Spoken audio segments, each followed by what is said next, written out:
Hello friends, welcome to our channel positive inbox Hindi. Friends, आप में से बहुत से लोग मुझे बिल्कुल अच्छी तरह से बिल्कुल भी नहीं जानते होंगे, लेकिन कोई है जिसे आप जानते हैं। मैं बात कर रहा हूँ fitness crazy Sam and family के। हेलो फ्रेंड्स, मैं हूँ fitness crazy Sam and family का फिटनेस क्रेजी सैम, और हम हैं fitness crazy Sam and family. तो फ्रेंड्स, ऑलरेडी हम यूट्यूब पर एक चैनल रन कर रहे हैं जिसमें हम आपको फिटनेस और वर्कआउट से जुड़े हुए वीडियोस देते हैं। तो आप ये सोच रहे होंगे कि ये दूसरा चैनल किस लिए। तो उसका जवाब ये है फ्रेंड्स कि जैसे हमें अपनी बॉडी को फिट और हेल्दी रखने के लिए एक्सरसाइज के साथ साथ हेल्दी डाइट की भी ज़रूरत होती है, ठीक उसी तरह से अपने माइंड को भी हमें फिट रखने के लिए चाहिए माइंड के लिए हेल्दी डाइट। और माइंड की डाइट है पॉजिटिविटी, नॉलेज और इंस्पिरेशनल। इन शॉर्ट, आपको इस चैनल पर मिलेगी इंस्पिरेशनल स्टोरीज, मोटिवेशनल बायोग्राफीज और नॉलेजेबल वीडियोस। तो फ्रेंड्स, चलिए स्टार्ट करते हैं हमारी नई journey. Let's start our new journey.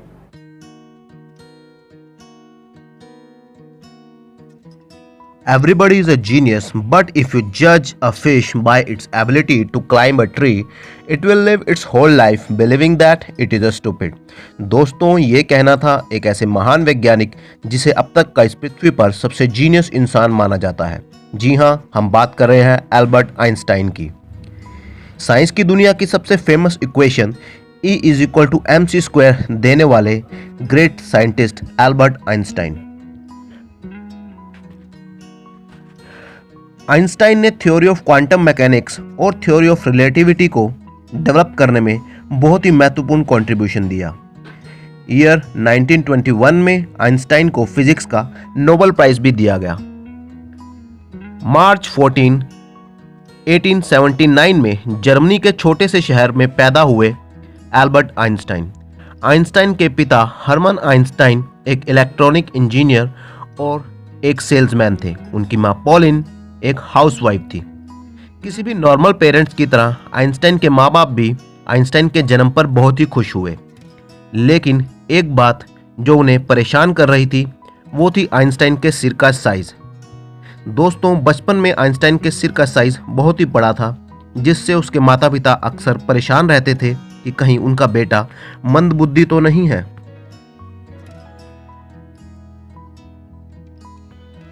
समय बीतने के साथ साथ आइंस्टाइन बड़े होने लगे, लेकिन उन्होंने अभी तक बोलना शुरू नहीं किया था।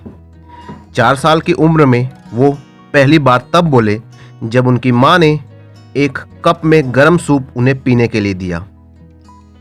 आइंस्टाइन के पहले शब्द थे, the soup is too hot. लेकिन इस घटना के बाद भी आइंस्टाइन बहुत ही कम बोलते थे।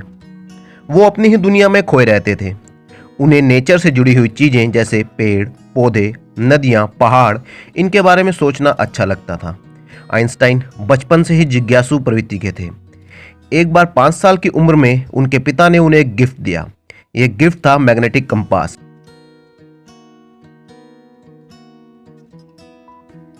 मैग्नेटिक कंपास की सुई हमेशा नॉर्थ डायरेक्शन में ही रहती है, ये देखकर आइंस्टाइन बहुत ही हैरान रहते थे। और शायद यही वो घटना थी जिसने आइंस्टाइन का मन साइंस के साथ जोड़ दिया। जब उन्होंने स्कूल जाना शुरू किया तो उनका मन स्कूल में बिल्कुल भी नहीं लगता था, और इसकी वजह थी कि उन्हें टीचर्स का पढ़ाया हुआ किताबी ज्ञान बिल्कुल भी समझ में नहीं आता था। और शायद इसी वजह से वो टीचर्स से तरह तरह के अजीब अजीब सवाल पूछते थे। आइंस्टाइन के टीचर्स उनके इन सवालों से परेशान थे और उन्होंने आइंस्टाइन को मंदबुद्धि बच्चा कहना शुरू कर दिया। टीचर्स की देखा देखी क्लास के बाकी बच्चे भी आइंस्टाइन को मंदबुद्धि बच्चा कहते थे। अब आइंस्टाइन को भी लगने लगा कि शायद उसका दिमाग अभी तक पूरी तरह से डेवलप नहीं हुआ है। एक दिन आइंस्टाइन ने अपने टीचर से पूछा कि टीचर, कैसे मैं अपने दिमाग को और ज़्यादा डेवलप कर सकता हूँ। तो टीचर ने कहा कि आइंस्टाइन, प्रैक्टिस से तुम अपने दिमाग को और भी डेवलप कर सकते हो, यानी अभ्यास। अभ्यास ही सफलता की कुंजी है। आइंस्टाइन ने टीचर की इस बात को अपने जीवन में हमेशा के लिए अपना लिया। अब वो अपने हर लेसन का बहुत ज़्यादा अभ्यास करते थे, जब तक कि उन्हें वो लेसन पूरी तरह से समझ में ना आ जाए। 15 साल की उम्र में ही आइंस्टाइन ने अपना पहला रिसर्च पेपर भी लिख दिया था। दोस्तों, इस महान जीनियस के बारे में एक बात जो आपको हैरान कर देगी वो थी इनकी भूलने की आदत। आइंस्टाइन अक्सर ही छोटी छोटी बातें भूल जाया करते थे। डेट्स, फ़ोन नंबर्स याद रखने में आइंस्टाइन को बहुत ही दिक्कत महसूस होती थी। एक बार उनके एक सहयोगी ने आइंस्टाइन से उनका नंबर मांगा तो आइंस्टाइन सामने रखी हुई टेलीफोन डायरेक्टरी में अपना फ़ोन नंबर ढूंढने लगे। इस पर सहयोगी ने हैरान होकर कहा, सर आपको अपना फ़ोन नंबर भी याद नहीं है? तो आइंस्टाइन का जवाब था, मैं ऐसी कोई भी बात क्यों याद रखूं जिसे मैं किसी भी समय किसी बुक में से ढूंढ सकता हूं। आइंस्टाइन के भूलने के कई किस्से भी मशहूर हुए हैं। एक बार टैक्सी में बैठकर आइंस्टाइन अपने घर की तरफ चले, लेकिन ये क्या, वो तो टैक्सी में बैठते ही अपने घर का एड्रेस ही भूल गए। अच्छी बात यह थी कि आइंस्टाइन इतने मशहूर थे कि उनके घर का एड्रेस हर कोई जानता था।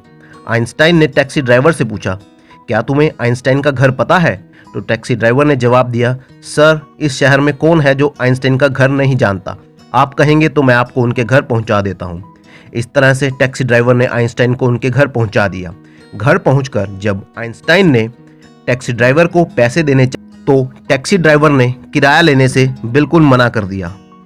आइंस्टाइन ने काफ़ी जोर लगाया लेकिन टैक्सी ड्राइवर ने किराया नहीं लिया। दोस्तों, इसी तरह की एक और घटना, जब आइंस्टाइन ट्रेन में सफ़र कर रहे थे तो टिकट चेकर आता है और उन्हें कहता है, टिकट प्लीज़। आइंस्टाइन अपनी टिकट अपनी जेब में से निकालने के लिए जेब में हाथ डालते हैं, लेकिन ये क्या, उनके पास तो टिकट नहीं है। आइंस्टाइन ने अपनी पैंट शर्ट की जेब में देखा लेकिन टिकट नहीं मिलती।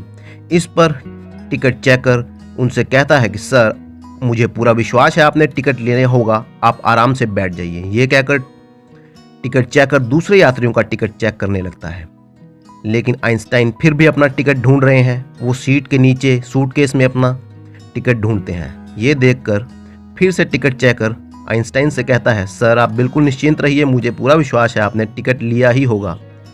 इस पर आइंस्टाइन टिकट चेकर से कहते हैं कि श्रीमान, अगर मुझे मेरा टिकट ही नहीं मिलेगा तो मुझे कैसे याद आएगा कि मैंने उतरना कहाँ है। आइंस्टाइन ये भी भूल चुके थे कि उन्हें किस स्टेशन पर उतरना है। ईयर 1895 में आइंस्टाइन ने जर्मनी छोड़ दिया और वो स्विट्जरलैंड में जाकर बस गए। आइंस्टाइन को म्यूजिक का बहुत ही शौक था और उनका कहना था कि अगर वो एक साइंटिस्ट ना होते तो शायद एक म्यूजिशियन होते। उन्हें वायलिन बजाना बहुत ही पसंद था। आइंस्टाइन ने सैकड़ों किताबें लिखी, आर्टिकल्स लिखे और कई रिसर्च पेपर्स पर भी काम किया। आगे चलकर उनकी इन्हीं आर्टिकल्स और रिसर्च पेपर के बेस पर साइंस में नए नए आविष्कार किए गए। 18 अप्रैल 1955 यही वो दिन था जब आइंस्टाइन ने अपनी अंतिम सांसें ली। इंटरनल ब्लीडिंग की वजह से 76 साल की उम्र में आइंस्टाइन की डेथ हो गई। सर्जरी के लिए उन्हें हॉस्पिटल ले जाने के लिए कहा गया, मगर आइंस्टाइन ने ये कहते हुए मना कर दिया कि उनका इस दुनिया में कंट्रीब्यूशन पूरा हो चुका है। दोस्तों, आइंस्टाइन की डेथ के समय ही उनकी डेड बॉडी में से उनके दिमाग को चुरा लिया गया था। ऐसा करने वाले साइंटिस्ट का कहना था कि वो देखना चाहता है कि आखिर आइंस्टाइन के दिमाग में ऐसा क्या है कि वो इतने जीनियस थे। 20 साल तक आइंस्टाइन का दिमाग एक जार में बंद रहा। ईयर 1975 में जब उनके बेटे बड़े हुए तो उनकी परमिशन लेकर आइंस्टाइन के दिमाग के छोटे छोटे टुकड़े किए गए और उनको रिसर्च के लिए अलग अलग साइंटिस्ट को दिया गया। रिसर्च में पाया गया कि उनके दिमाग में एक नॉर्मल इंसान से ज़्यादा सेल्स थे। तो दोस्तों, ये थी बायोग्राफी एक ऐसे बच्चे की जिसे मंदबुद्धि कहा गया, लेकिन आगे चलकर वो एक ग्रेट साइंटिस्ट बना। 14 मार्च को इस साइंटिस्ट के जन्मदिन पर ही हम सभी पूरी दुनिया में जीनियस डे मनाते हैं। ये बायोग्राफी आपको कैसी लगी कमेंट कीजिए। ऐसी ही इंटरेस्टिंग और नॉलेजेबल वीडियोस के लिए इस चैनल को सब्सक्राइब कीजिए। धन्यवाद।